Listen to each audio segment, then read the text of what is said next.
May pusong basa, nagpapakumbaba sa iyong presensya. Magandang gabi sa inyo. So, napanood nyo ba yung yung Mission Impossible? No, yung imposibleng mission na ang makakagawa lang nun yung talagang determinado. Determinadong ma-accomplish ang mission. Sige, balik tayo rito sa Zechariah chapter 10. No, Zechariah chapter 10 verse 3. Ayan. Zechariah chapter 10 verse 3. Verse 3. Tapos, nabasahin muna natin yan. Okay. So, sabi niya ganun, paparusahan ko ang aking mga pastol. No? Yung mga namamahala. Paparusahan ko. Bakit? Hindi maayos yung pagpapastor nila eh. Ngayon, sabi niya, tayo ay mga tupa na itinalaga na maging kabayong pandigma. So, sasakyan ka. Hindi naman sumusugod ang kabayong mag-isa eh. Always may nakasakay dyan. May hinihila yan. At yung mga kabayong yun, tinetrain. No? Naalala ko po yung mga aso noon na napanggera. Yung mga German Shepherd, Belgian Malinois. Yung aso ni Pastor Iam. Belgian Malinois ang tawag doon. Ngayon, tinetrain yun. Kapag ka makikipaggera na, siyempre, bombahan, barilan, ang lakas ng ingay, kalat-kalat ang mga ingay sa paligid niyan. Ang mga aso pagdating ng ng bagong taon na sa mga putok na naapektuhan sila. Ngayon yung mga asong pangdigma o yung mga dinadala sa gera, dapat hindi naapektuhan ng kaguluhan sa labas. Yung mga chismis, yung mga paninira, yung mga bulong ng kaaway, no? Babalikan ko tong bulong ng kaaway na to. Alam nyo ba, North Korea at South Korea, magkaaway yan eh. Ang ginagawa po ng South Korea, naglalagay sila ng speaker, lalaking mga speaker na ilang kilometro ang naaabot niyan. Nakatapat doon sa North Korea at kung ano-ano mga sinasabi nila na lumipat na kayo rito kasi komunista ang North Korea eh.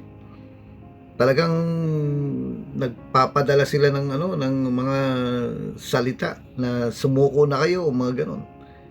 Ngayon, ganon din sa Second World War.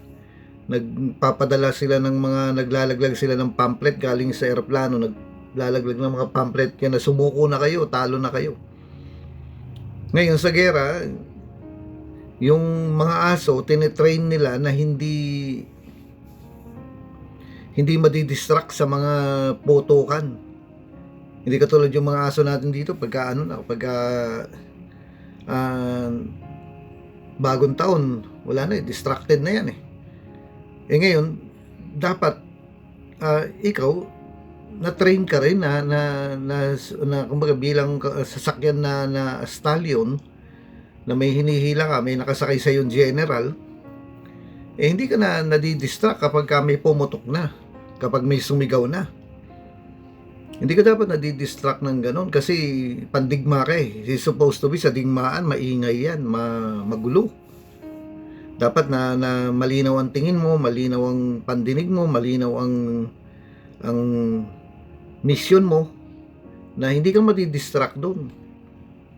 Ngayon, dinidistract tayo ng kaaway sa mga bulong, yung talagang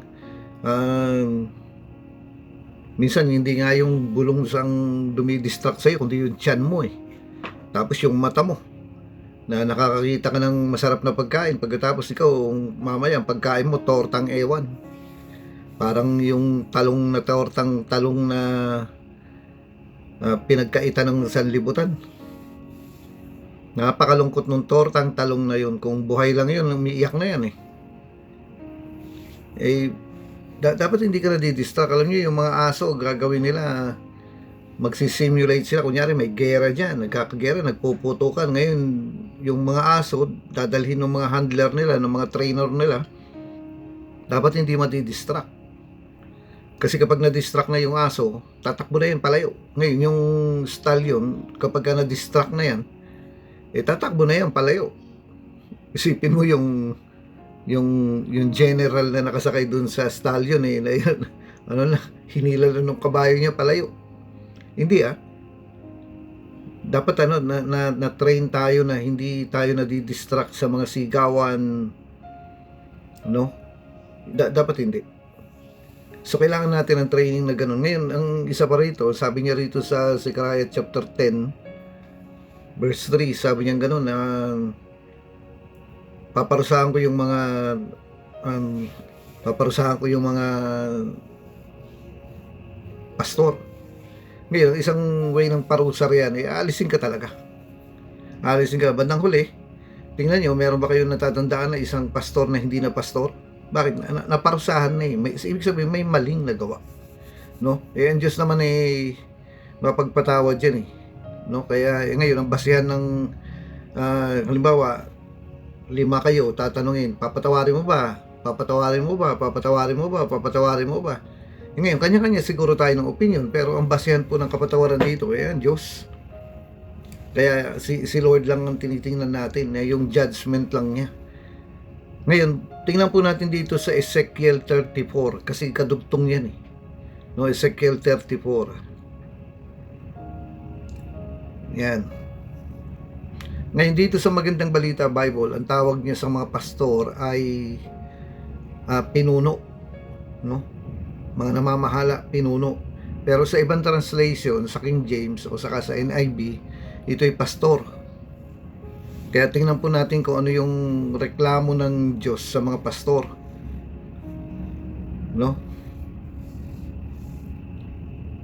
Okay, ang isa rito,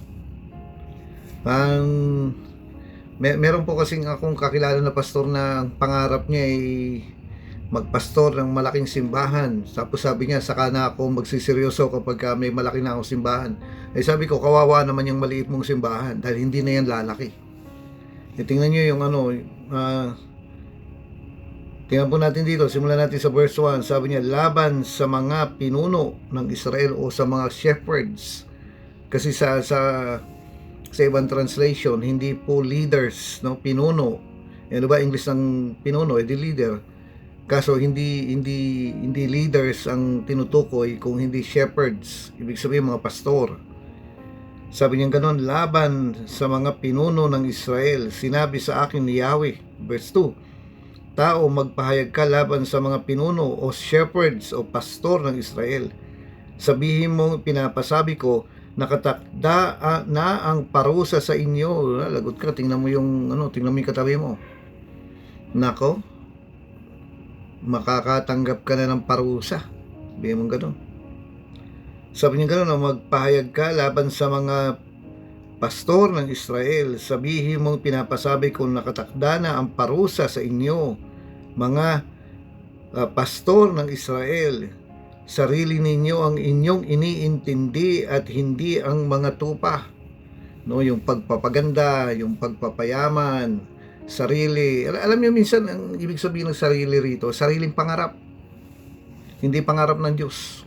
Hindi doon sa ikabubuti nung mga tupa, kundi yung sarili mong pangarap na gusto kong maging ganito, ganyan. Pero para sa church ba yan o para sa sarili mo?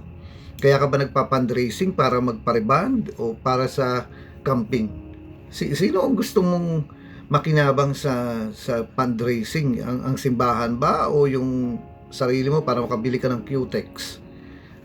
Hindi yun yung sabi niya rito, sarili lang iniintindi nyo kaya ka ba nagpa-fundraising para makabili ka ng bagong damit, para meron kang bagong lipstick?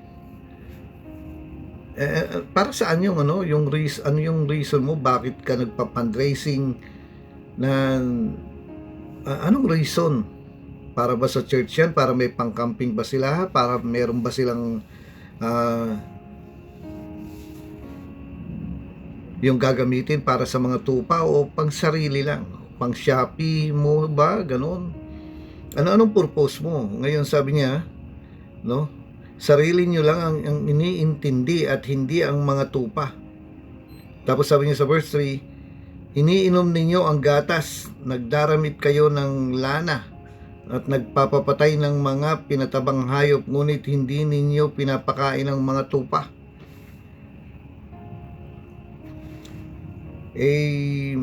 Mahirap balansin ito pero madali din lang. Pero ito yung sinasabi niya ganon. Verse 4, bakit hindi ninyo pinalalakas ang mahihina, di ginagamot ang mga may sakit, at hinihilot ang mga pilay? Baka hindi ninyo hinahanap ang mga nawawala, ni ibinabalik ang nalalayo. Sa halip ay ginagamitan ninyo sila ng kamay na bakal. Para sa akin, ang tupa kapag ka umalis na, hindi ko na yan ipapollow up. Hindi ganun. No? Ngayon, itignan nyo rito lalo na sa verse 4. Actually, itong mga to, itong verse 4 na to, ginagawa sa travail. Ginagawa sa prayer, sa travail. Yung verse 4. Sabi niya, bakit hindi nyo pinapalakas ang mga mahihina? Ano yan? Lagi mo na lang bang hinihimas yung tupa mo? Ganun. Makakalbo yan. No, ang Galatia po, yung simbahan doon sa Galatia, nanghihina na yung mga yan na nag-iisip na silang mag-backslide. Yung iba nga nag-backslide na. Ngayon, anong solusyon ni Pablo ron? Travail. May nakikita ka bang miyembro na nanghihina na? May nakikita ka bang miyembro na parang hindi na ganun kainit? Meron ka bang nakikitang miyembrong na parang nawawala na, nagbabackslide na? Sinusolusyonan yan sa paano? Travail. Kasi kung puro kausap ka lang ng kausap pre yan, wala, tatalsikan mo na lang ng laway mo yan, hindi naman nakikinig Hindi ba? Nakaka-relate naman tayo. Hindi naman nakikinig yung mga tupay. Tinatakasan ka na nga Tinatakbuhan ka na ang pang-abot riyan travail. Yan ang solusyon ni Pablo. Ngayon, kapag kami nakita ka na, may napansin ka na isang nanghihina, kakausapin mo, maaaring oo yan, sasabihin niya sa'yo, sige po, aatin ako sa Sunday. Sabi mo ganun, 3 Sundays ka na wala. Tapos sasabihin niya, para matapos ang usapan, sasabihin niya sa'yo, sige po, sa Sunday aatin ako, naniwala ka naman. Kinalingkuhan, wala na naman. Bakit? Kasi nga, wala na pa-backslide na. Ngayon, ang solusyon ni Pablo riyan, mga mumunti kong mga anak, pinagtatrabail ko na naman kayo. Kailangan may gagawa. No? Tapos ito pa, minsan pinapasa mo na lang sa mga worker Dapat yung pastor talaga ang unang gumagawa niyan. Tapos sabi niya gano'n, bakit hindi ninyo pinalalakas ang mga may hina, ni ginagamot ang mga may sakit, ni hinihilot ang mga pilay? Bakit hindi nyo hinahanap ang mga nawawala, ni ibinabalik ang nalalayo? Sa halip ay ginagamitan nyo sila ng kamay na bakal. Yung nagmamatigas ka na ayaw kong pagtrabaho, ayoko ganun. Hindi. Iniiyak ka niyan. Ganun talaga. No, kaya halimbawa, may nagpaalam na worker o mayroong nagpaalam na miyembro na hindi na po ko ating, ayoko na, ganun. Iniiyak ka niyan. Ganun talaga. Mga pastor worker tayo, sinong gagawa niyan? Alam nga naman yung unbeliever ang gumawa niyan. Ganun talaga. Tapos dito sa verse 5, sila'y nangangalat. Ibig sabihin, nagkalat-kalat na silang lahat yan. At dahil sa kalat-kalat na, hindi na naatin, lalapain na yan. Ito nga nakalagay dito Sila'y nangakalat at nilapa ng mababangis na hayop pagkat walang pastol. Alam niyo yung mga kalat-kalat na mga miyembro na hindi na nagsisimba, unang-una, isa riyan, hindi na sila nagpapapastol. Matigas din ang ulo Hindi na nagpapapastol yung mga yan, kaya ganun, ano nangyari? Ngayon, lalapain nila ng mga mababangis na hayop. Makita mo yung mamaya, yung isa buntis na. Yung isa drug addict na. So, paano ang gagawin mo rin? Inaabot sa prayer yan. Kasi kung pupuntahan mo lang na pupuntahan, tatakbuhan ka eh. Kung mapapansin niyo, ang pagpapastor ay more on prayer, tapos 2 o 3 oras lang sa isang linggo ang Word of God, tapos yung the rest ay kasama mo na siya. Yung may banding kayo. No, halimbawa, sabihin natin, mamamalengke ka, isama mo. Basta na nakakadikit mo siya, nagkakabisaduhan kayo. Ito yun eh. Tapos sabi pa niya ganun, verse 6, sabi niya, ang mga tupa ko'y nagkalat sa mga bundok, burol, at sa lahat ng panig ng daigdig, ngunit walang ibig humanap sa kanila. Yan eh, ang hirap ng yayain eh, magko-complain tayo ganun, ang hirap ng yayain eh. Mga kapatid, ang pinalalakas dito, sa totoo lang, eh hindi yung labas, kundi yung loob ng miyembro. Ganun, nasabi niya ganun, naway palakasin kayo sa inyong espiritu, sa pamamagitan ng espiritu ng Diyos na nasa loob nyo. Alam nyo ba yung prayer na yan? Sabi niya, naway palakasin kayo, no? Doon sa inyong espiritu, sa pamamagitan ng espiritu ng Diyos na nasa inyo. Yan yung Ephesian prayer. No, chapter 1 at saka chapter 3 ng Ephesians, yun ang panalangin ni Pablo na lumakas, lumago, na magkaroon ng tibay. Ang kailangan mo ay tibay ng loob. Yung loob matibay, malakas, matindi ang lakas niya. Dapat ganun. Paano mo ang ginagawa yan? Panalangin. Kasi nakakita naman na tayo ng mga tao na dinala mo sa camp, na slain. Ano nangyari? Natumba, nagkabukol, umiyak, napuspos, nagpa-water baptize. Pero pagbalik sa Manila o pagbalik sa probinsya, ang hina na naman eh. Ningas kugon. Bakit? Kasi nga yung loob hindi naman lumakas talaga. So, paano yun? Kailangan pong injection na ng ng travail. Nasabi niya ganun, muli ko na naman kayong pinagtatrabail hanggang sa mahubog si Kristo sa inyo. Yun ang nagagawa ng travail eh. Yung nahuhubog si Kristo sa kanila, nakakapagpalakas sa kanila, na empower sila, parang kumbaga na nabibigyan mo sila ng vitamins dahilan sa pinagtatrabail mo. Wala nang ibang ano pa rito, yung ibang nakikita ko solusyon sa mga miyembrong palaging mahina, lagi na lang pabebe. No. Wala na akong makitang solusyon dito. Dami ko ng librong nabasa, ang dami ko ng seminar na na-attenan. Ang pinaka-epektibong paraan para palakasin talaga ang miyembro ay padaanin sa travail. No, samahan mo sa prayer, sa travail. Ganon talaga lang. So, yung bilang pastor at worker, napakalaki ng time na dapat na ibigay natin sa prayer. Kaya nga, ano yung prayer? Tapos sabihin natin, pagpe-pray ako ng isang tao, ng isang worker, tutulog-tulog. Tapos ang pinagpe-pray, kumbaga kawawa naman yung tao na natatapat doon sa time ng tulog. Bakit? Wala eh. No, kahit nga malalakas na tinitira pa rin ng diablo, how much more yung mga tupang mga mahihina. Ngayon, kung sabihan mo man ng word of God yan, amen lang ng amen yan. No, amen lang ng amen. Yung word of God kasi magbibigay ng knowledge sa iyo, ng kaalaman, ng faith sa iyo yan.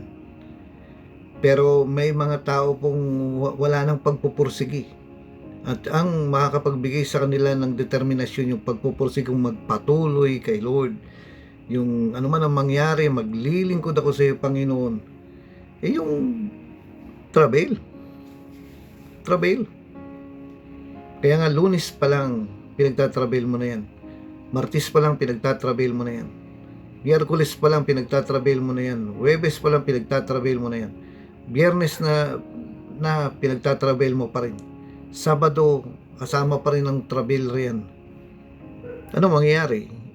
Pagdating ng linggo, makakita ka ng resulta. Alam niyo ba sa sa camping niya, siyempre naglelehans tayo. Maglelehans ako. Naglelehans kayo. Sa paglelehans pa lang, alam ko na kung yung taong yun ay maraming prayer sa sarili niya or maraming nagpe-pray sa kanya. Alam ko na yung halimbawa papatungan ko na kami na ganyan. Alam ko na kung gaano karaming prayer ang umiikot sa kanya. Either nagpe-pray siyang mag-isa or pinagpe-pray siya ng mga kamag-anak niya o pinagpe-pray siya ng pastor niya. Alam ko na nasisense ko yun na sabi ko kulang pa prayer dito sa taong ito. Meron namang mga tao na sabi ko alam ko maraming prayer ito.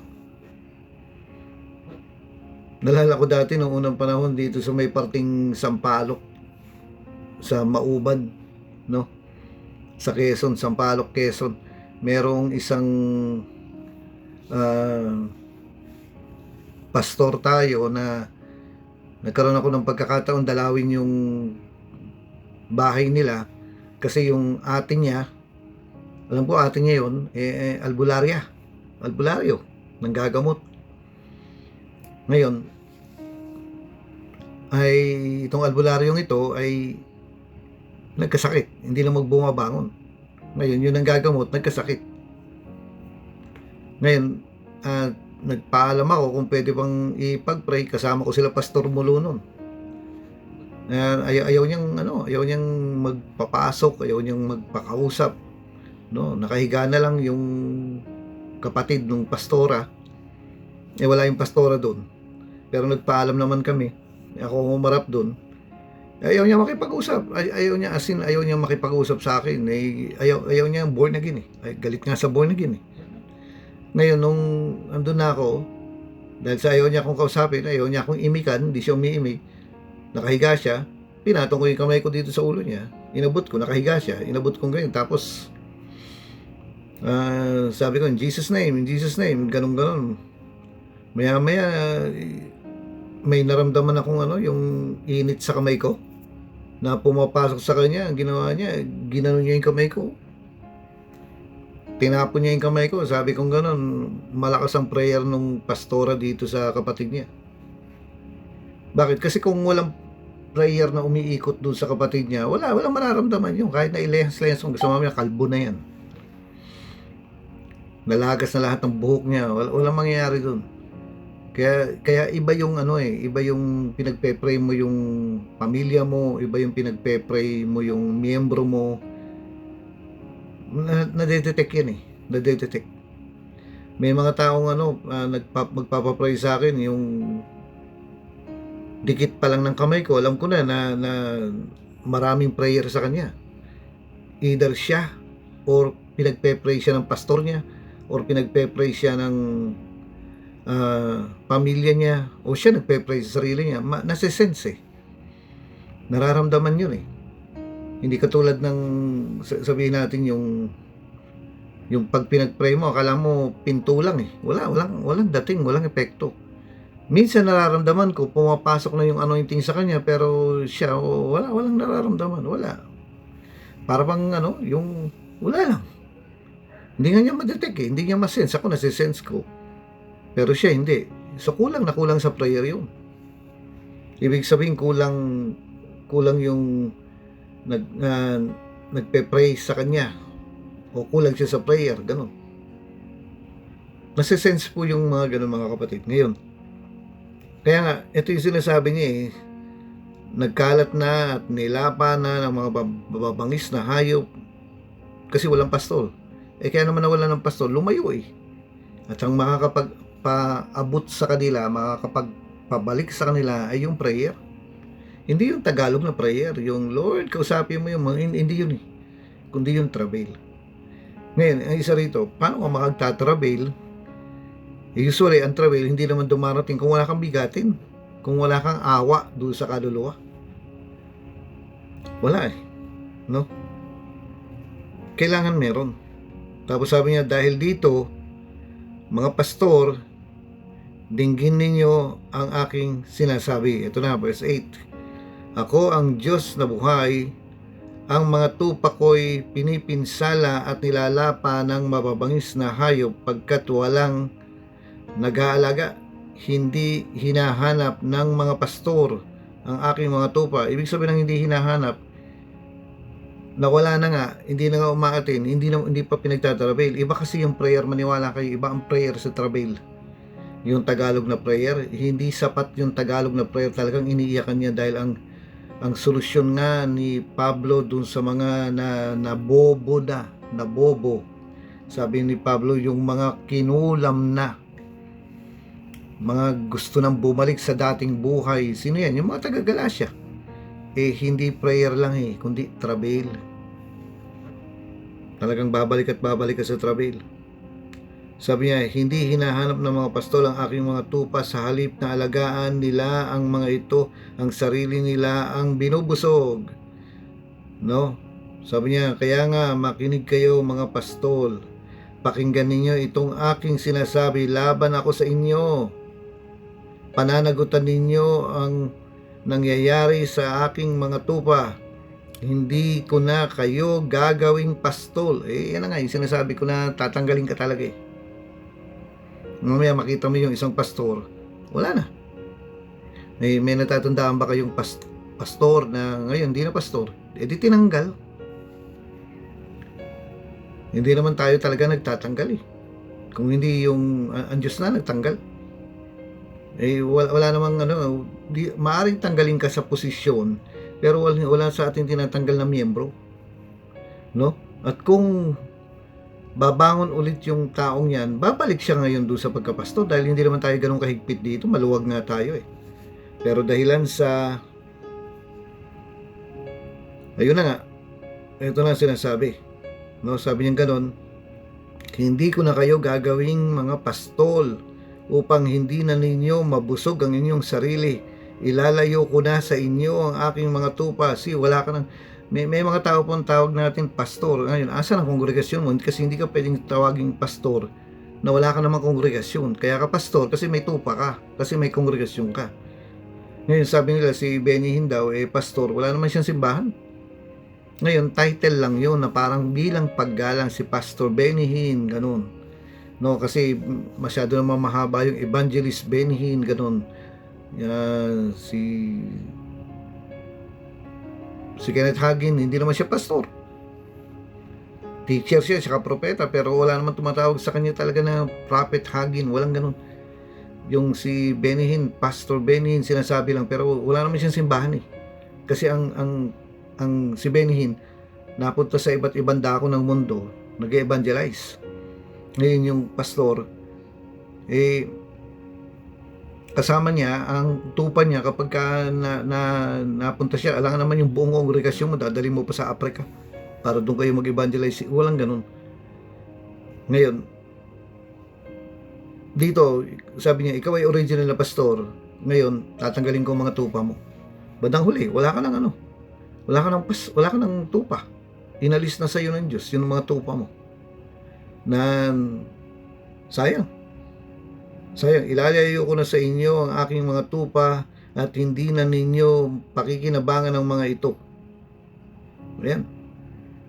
Bandang huli, wala ka ng tupa. Wala ka ng simbahan na sa sermon kasi naalis ka na. Sabi niya, ito ang pinapasabi ni Yahweh, ako mismo ang maghahanap ng mag-aalaga sa aking mga tupa. Ayan. No?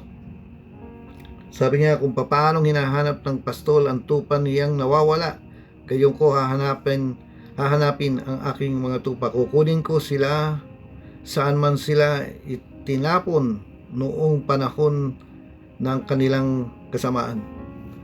Okay po. Sabi niya gano'n, yung may sakit, kailangang gamutin, yung pilay, kailangang hilutin, ibig sabihin pagalingin. Yung mga nawawala, kailangang hanapin. Mga kapatid, po, talagang binabalik-balikan ng mga tupa. No, may mga workers na nawala, pero may dahilan sa prayer nabalik. May mga miyembrong nawala, tapos dahilan sa prayer nabalik. Ganun talaga. At kung makita ng Diyos na faithful tayo rito, dadagdagan pa niyan. At katulad nga nito, no, sa pagpapakanta, gaano ba katagal yung pagpapaawit sa church is yung isang oras na service o 2 oras na service sa pag Sunday. Kapiranggot nun lang yung yung congregational worship eh. Sino magpapaawit? Usually yung song leader. Tapos yung song leader din na naghahanap ng ano ipapakanta. Gagawa ng lineup yan. Tingnan niyo po, kapiranggot lang yun, pero ano ipapakanta ko? Sa tanungin niya, ano ipapakanta nga niya? Aalamin niya sa Diyos yun. No, kailan siya kakanta? Sa linggo. Magpa-practice siguro sila ng Sabado, pero sa linggo, doon siya papakanta. Iksi lang nun, kapiranggot lang yun. Hindi naman niya sasakupin yung buong service. Pero Lunes pa lang, inaalam na niya, Lord, anong papakanta ko? Oh. No, nagtatanong na siya kay Lord, Lord, anong papakanta ko? Martes, tinatanong na niya, Lord, anong papakanta ko? Ganon din sa sermon. Lunes pa lang, tinatanong mo na, Lord, ano ang isa-sermon ko? So, song leader, ano, Lord, ang ipapakanta ko? Ngayon, Martes, magtatanong na yung pastor, Lord, anong mensahe? Ano ang sasabihin ko sa mga tupa ko? Ano ipapakain ko sa mga tupa ko? Yan. Tapos sa song leader, Lord, anong ipapakanta ko? O Miyerkules, yung pastor magtatanong, Lord, anong ituturo ko? Anong isa-sermon ko?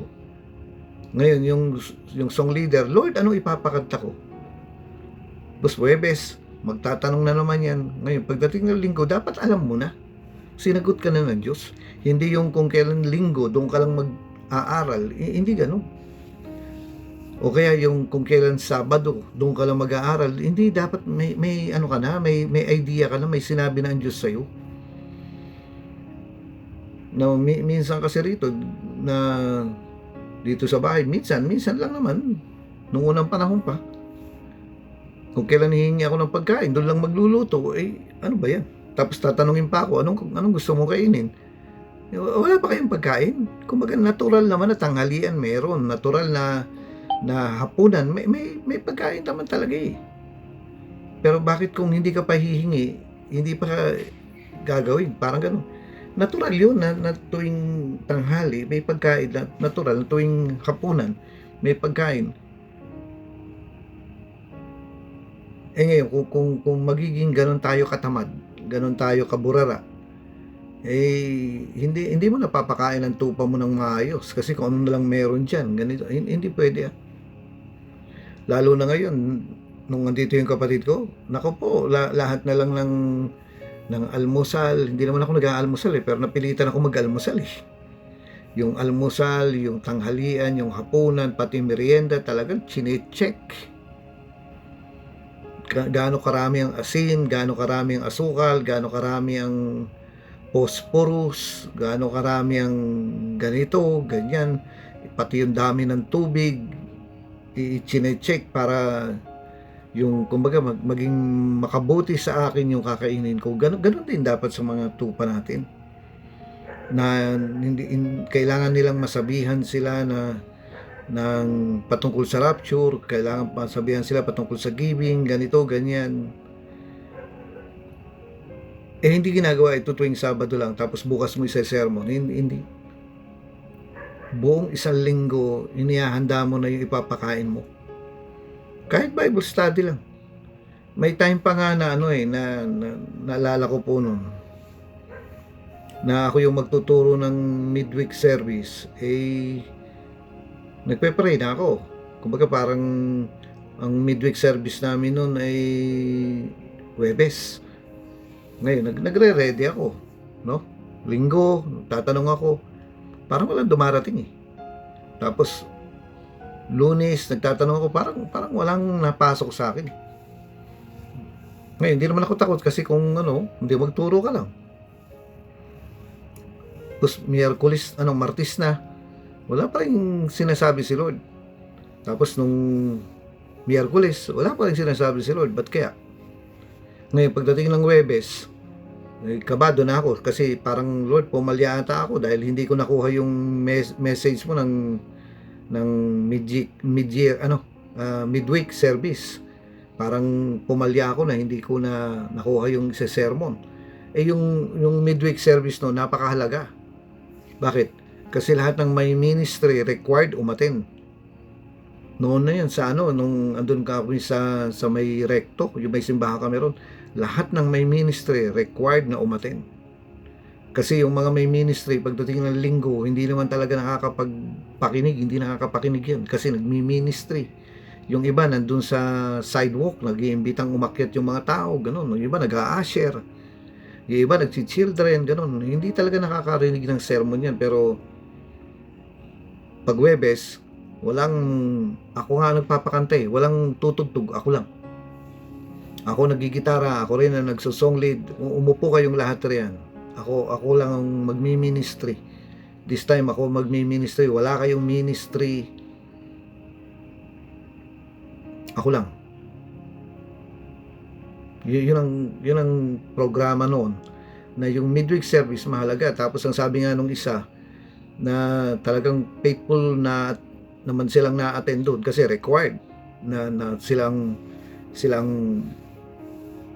naman ang a-attend ng midweek service kasi nga sabi nga sa inyo linggo wala hindi sila nakakapagpakinig talaga kasi sila yung nagmi-ministry. Ngayon ang nangyari po, sabi ko parang parang pumalya ata ako rito, hindi ko nakuha yung message. Yung pala may mga tao palang darating na ang mangyayari, magpapatanggap lang ako ng thanks. No? Hindi kaming lahat din. May mga miyembrong dumating na gustong tumanggap ng thanks. Madami. Yung pala, magpapatanggap lang kami ng thanks. I-check ko naman yung mga taong yun. Kasi noon, kailangan 1 month na attender ka bago ka patanggapin ng thanks. Hindi yung tumanggap ka ng thanks, na tumanggap ka ng salvation ngayon, after 1 week, pwede ka nang tumanggap ng thanks. Hindi. Mahigpit kami noon. Kapag ka naging miyembro ka, kailangan 1 month tuloy-tuloy yung pag-attend mo, tsaka lang ka namin papatanggapin ng thanks. Ngayon, nung Webes na yan, na nagpatanggap kami ng thanks, nung natapos na, praise the Lord. Sabi ko, kaya pala walang mensahe. Kasi, wala namang palang kakausapin Kumbaga wala namang palang sasabihan, wala namang sesermonan kasi magpapatanggap ka pala ng thanks. So hindi katulad ng yung tulad itong sinabi ko sa inyo kahapon, no? Yung sinabi ko sa inyo kahapon, yung 3 sasamahan. Yan hindi pa lang kayo nagte-training wala pang training noon parang naririnig ko na sa tenga ko yun. No, na may bumubulong na sa akin na kailangan masabi ang ganyan, tapos may inimbitahan na ako ganun, no? Hindi na may naka-ready kang pagkain na ihaharap sa mga workers, no? Meron kang naka-reading word of God na isa-serve mo. Kaya nga minsan masasabi mo, ay si pastor hindi nag-ready to, hindi ito naghanda. Bakit? Kasi masisense mo yun Kaya yun po, no? Gawin po natin itong mga natututunan natin ito na travel.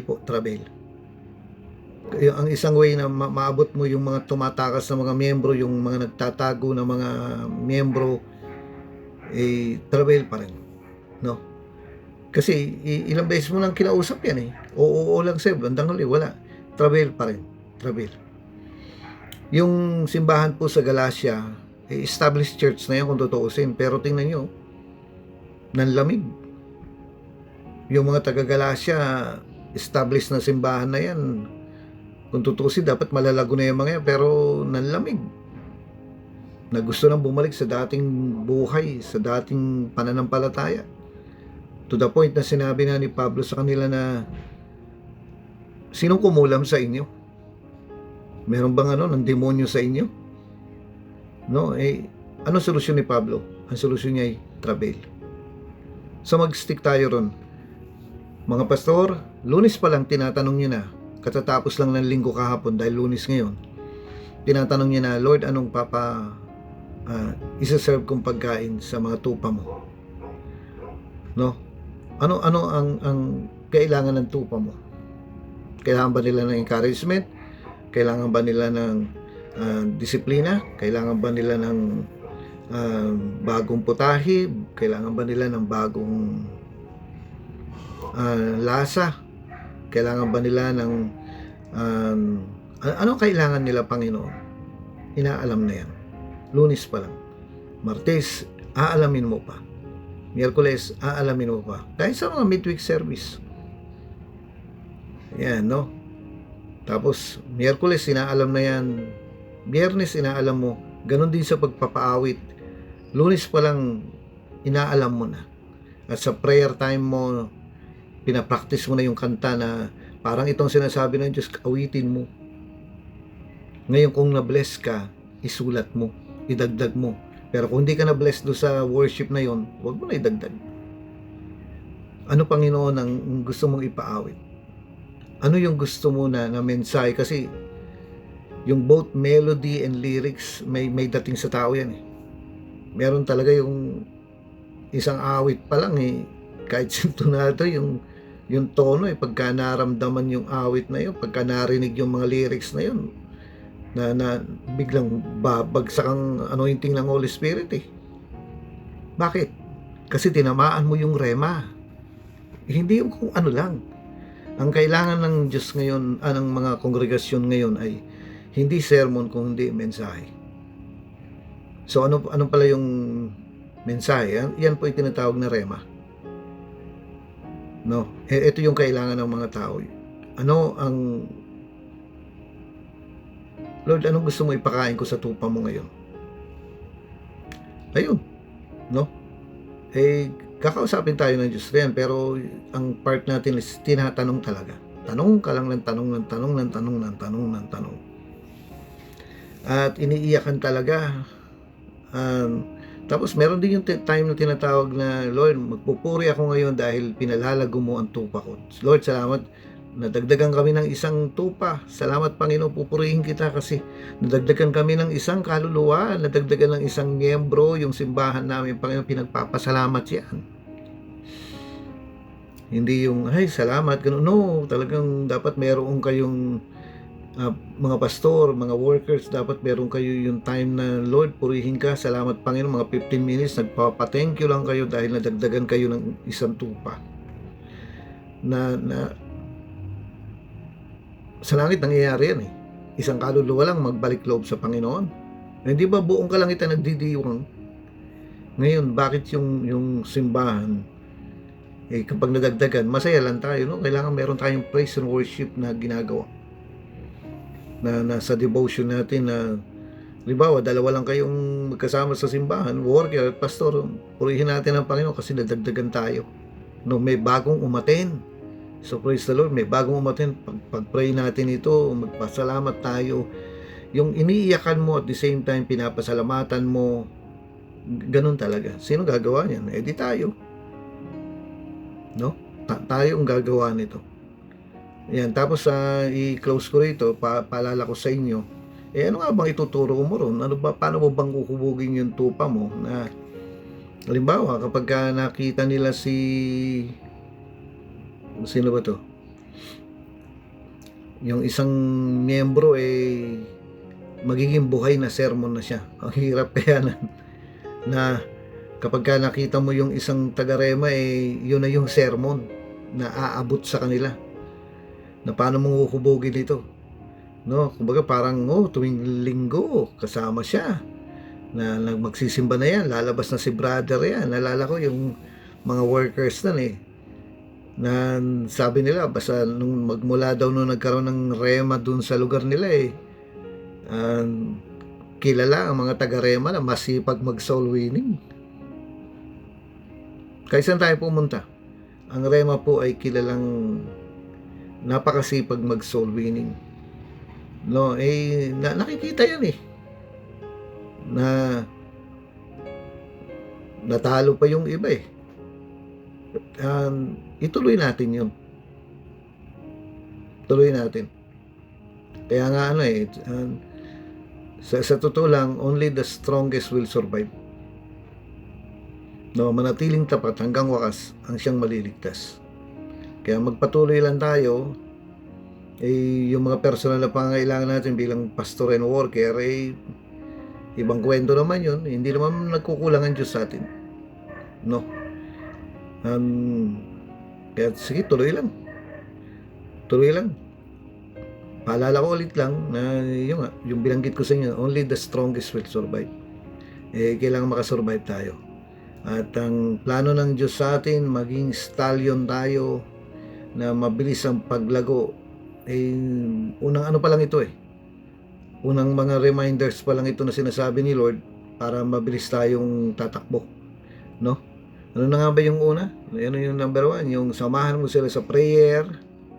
Number 2, samahan mo sila sa Word of God, yung sermon. At number 3, isama mo sila sa mga problema.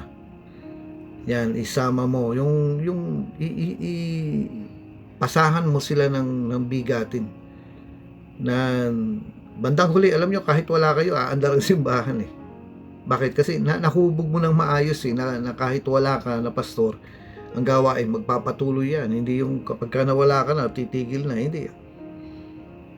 Dahilan sa magandang pagkakayari mo sa simbahan, kahit wala si Apostol Pablo, kahit wala na mag-iiyakan kasi aalis na, pero ang gawain ng Panginoon ay magpapatuloy at magpapatuloy pa rin. So ibig sabihin, napalakas mo ang mga miyembro, na napatatag mo ang mga miyembro, na nakita mo, nabigay mo yung vision mo, yung pangarap na ibinigay ng Diyos sa iyo, na ipasa mo sa kanila.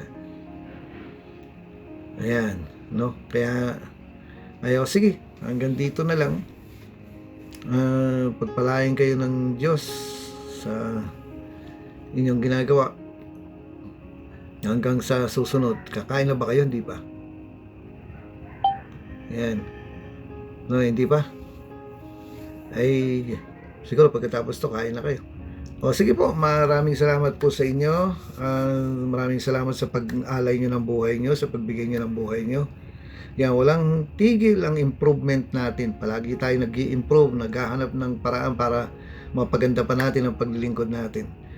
Sige, babay na sa inyo. God bless. No, binabalik ko na po kay Apostol Trixie. Babay po. God bless you.